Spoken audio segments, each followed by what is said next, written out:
Now we're going to talk a little bit about tendons.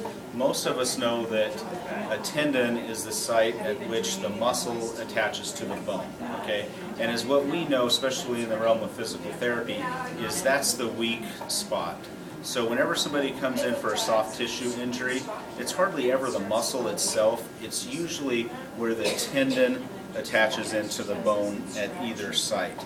And I'm referencing my bicep because it's kind of easy to see, but this applies to any body area, okay? And there's a pretty good reason for that. In school they taught us about how that attachment site did not get as much circulation, and because of that, that's a weak link in the chain. But I think it really goes way beyond that. I think is what I've learned through the years is that it has a lot to do with the way that we train, and I'll explain that. Let's say, for instance, this is 100 pounds, just because it's a round number. And I'm performing a curl here. When I curl this weight like that, and again, we're calling that 100 pounds, then my muscle is being trained at 100 pounds, and my tendon attachment sites are also being trained at 100 pounds, okay? And we know that the body does very well holding up to forces that it's seen before, okay? So you go to the gym, and the muscle's going to do good at 100 pounds, the tendon is going to do good at 100 pounds. But what we also know is that the muscle is actually stronger in its elongation phase than it is in its shortening phase. So what science tells us, and what experiments will reaffirm, is that if I could do 100 pounds in this up direction, then that would mean that I could do anywhere from 150 to 175 pounds in the down direction, okay? And that's because muscles are stronger as they're being elongated, okay? Now, the problem is if a person is lifting weights and they're training their muscle at 100 pounds, and then they find themselves in a situation where maybe they're going to try to tackle somebody that's running by, okay, or maybe they hit a golf shot and they hit behind the ball a little bit, is what we get at that point is a muscle that is being elongated at the same time that it's trying to contract. But we've learned that muscles are up to 75% stronger on the elongation phase. So if I try to exert a force on this guy that's running by me, or I hit a golf shot and my elbow is bent and it has to straighten, that muscle has to elongate, we know that that muscle is capable of producing 175 pounds of force. The problem is, although the muscle is capable of that, the tendon has never seen that much force in its life, okay?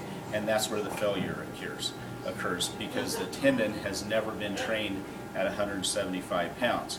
So, is what you'll see bodybuilders doing sometimes is they'll basically have variable resistance where they may lift a weight with both hands, okay, more weight than they could with one hand, and then they lower it with one hand, okay?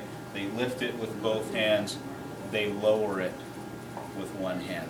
And so this way the resistance on the way up might only be 100 pounds, but on the way down now it could be that 175 pounds. Now you're training the tendon to basically be able to accept its maximum load. It's very easy on the bicep. Other muscle groups, it's a little more difficult, and that's where we have developed specialized equipment to help people do that at home. We have this device that is very specialized. It allows us to do it here. So basically I can give you an example of that. If I have this machine and I'm resisting it on the way down, and then I'm helping it on the way up, and then I'm resisting it on the way down, and I'm helping it on the way up. That's basically a way of maximizing my workout, and is what we see with that is over here on my graph. Well, you know what? Let me go ahead and let this run through its cycle, and I'm going to do that one more time, and we should see a prettier graph than that once we get through this full cycle there. So we're going to let it get to 10, we're going to get it to reset, and what we should see is that I'm stronger in the shortening phase than I am the elongation phase.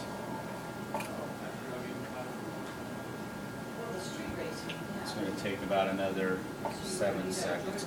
To give you an example of how that would work in the gym, this weight is too much for me to do with one hand, but if I lift up with both and then I release with one, then now I'm getting more resistance in the elongation phase than I'm getting on the shortening phase.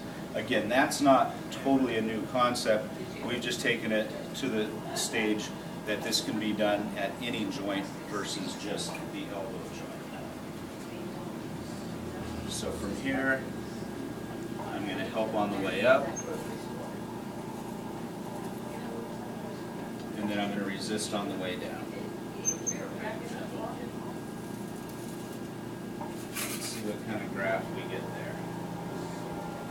So now we can see that on the way up, my performance was around 40, and as I'm resisting on the way down, I'm closer to 50. And that's not as dramatic of a result as it could be, because I have been training this way for a while. As you start training this way for a while, those two numbers will start looking similar as we get stronger in each direction versus that 50% reduction.